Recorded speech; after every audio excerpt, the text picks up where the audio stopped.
Hank Fogle, baseline filming.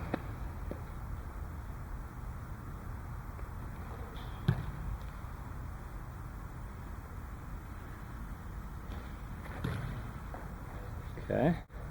Hank Fogle.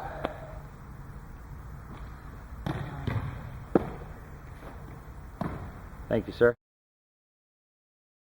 All right, Hank, so coming into camp, let's have you face the camera first and line up over the football. We thought you might be a little bit too narrow. And when you're snapping, you usually need probably 4 to 6 inches wider than a regular football stance because you just need room to do that motion down through your legs without running into something, okay? So let's go ahead and set up. The big thing is you never want to get so wide that you have pressure in your hip flexors because that's going to tense you up and slow you down on the motion, okay?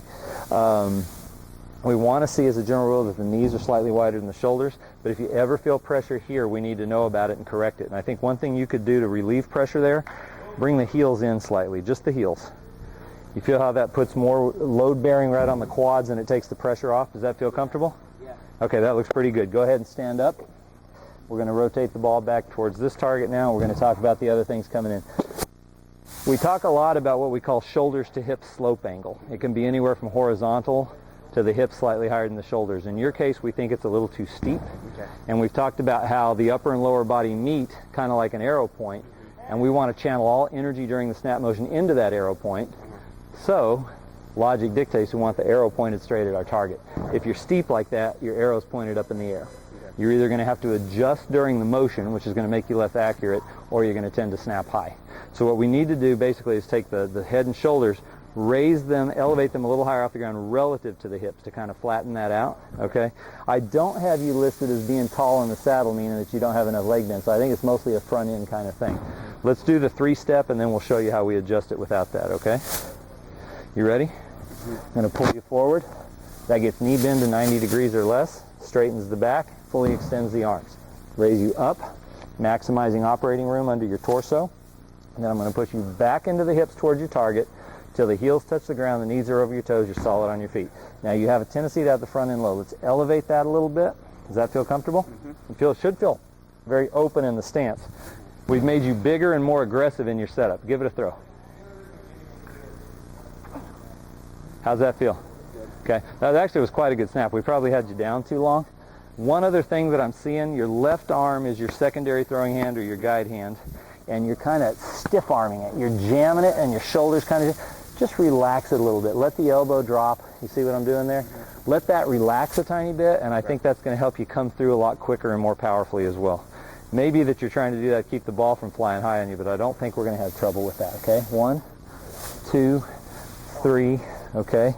Raised you up. Feel relaxed in the front end? Give it a good hard throw. That's coming along. You're pretty solid on your feet, okay?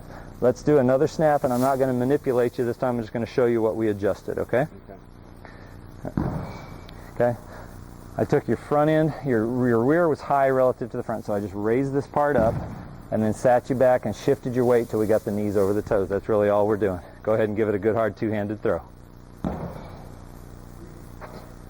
Coming along. Okay. Now, the last things I'm going to recommend. I think we can get a lot more contribution out of your left arm, your left hand. Get a grip on the ball that allows you to hold and control it with your fingertips and the pad of your hand, okay? And what I'm going to want you to do at home is a thing called the TV drill. Oh, yeah. The reason I call it that is because you can lay down at home in front of the TV. Just practice doing a good 10-fingered, two-handed snap, rolling that ball off your fingers as you accelerate it upward, okay? And just work on that. I think that's going to benefit you quite a bit. Let's get you in for one more snap.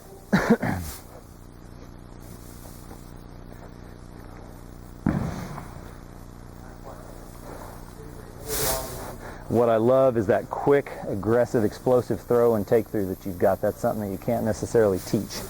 And we could probably let that ball come out from you just a little bit there. That might help a touch too. Does that feel comfortable? Now, do you feel like your front end's too high? No. Okay, then you're okay. Go ahead and give it a good hard throw. That's coming along. How's it feel? Good. You have any questions? Okay. Hank, coming in, you were a little narrow. We widened out the toes a little bit and gave you some room between the knees. We straightened out your spine because you were a little hunched. and you were a little steep. The ball was pulling your shoulders down low on the front end, and your rear end was a little high, so it was a steep slope. We raised the front end, settled you back in and got you balanced, and I've seen flashes of brilliance out of you. Let's see what we can do to finish up, okay? Ready? I'm just going to make sure you're set right. You feel balanced. You're getting a little weight forward. You don't want those knees ahead of the toes, okay? Give it your best snap. That's pretty awesome, okay? Okay, let's get one more great snap out of you. The good stability. Now, you were a little forward on that last snap, and I pushed you back. You got to get a feel for that. You feel comfortable? Not flat-footed, but knees over the toes for balance on the balls of the feet. Go ahead. That's actually coming along real well, okay? You keep it up. Keep throwing hard. Good job.